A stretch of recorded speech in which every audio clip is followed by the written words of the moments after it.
I believe identity is not the beginning or the end in getting to know someone. I know that the political history of our world wants us to give voice and speak out against injustice. But I always believe that we have a shared human experience and that identity is more of a window or doorway to understanding the full human being. We're in Harlem, in New York City, on Strivers Row. Strivers Row is famous for bringing Black immigrants from the South. And as an artist, it's a privilege and an honor to really be here contributing to that legacy. And, I have nothing but great vibes for how my work will shift, knowing that I'm coming from a strong set of pioneers, not just within Blacks here, but across the world and in the diaspora. Taking my time to really process with regards to my family. It's been difficult, especially me coming out later in life. I was born in Brooklyn, raised in Lagos, Nigeria, and then moved back to Brooklyn when I was about 12. I remember coming to Harlem oftentimes during my high school years, either to get my hair braided or to pick up something that maybe we couldn't find locally in Brooklyn. And more recently, coming to Harlem as an artist to purchase materials like brooms, which is the palm spines that you see in a lot of my sculptures. I just got this broom from a wonderful shop on the corner of 119th and Adam Clayton Powell Boulevard. I find them to be very strong and the right length for producing sculptures such as this one, the plea, Stop the Violence. And what I'm doing is I'm binding them in wire.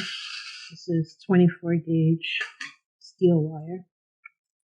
And it's really a prayer, it's a meditation, and it's a process of just sort of getting to a place of centeredness, centering myself in the space where I'm working.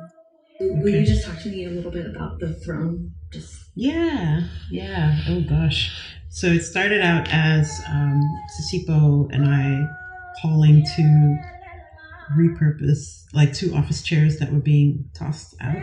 We made it into my studio and we had these chairs. And the more I watched her singing while I was making art in this chair, the more I began to envision where she was sitting as something more than that space. It seemed like it was not enough to carry her voice and not enough to really hold that energy, right? So I decided I would like to build a throne and transform that mundane, right, everyday office chair into something that was worthy of her gift, which is her voice, which is very powerful. And so we actually wound up weaving and making it together.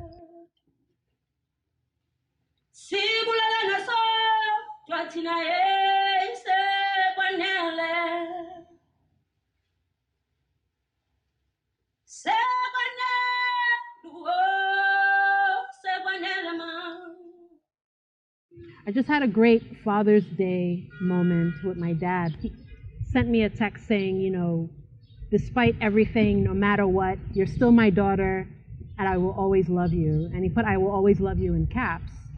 And I just thought to myself, this just totally made my day. We've come to a place of really understanding each other's boundaries and also respecting ourselves for how we feel. That's actually part of the work, right? We minister, before we minister to our communities, we minister within our families.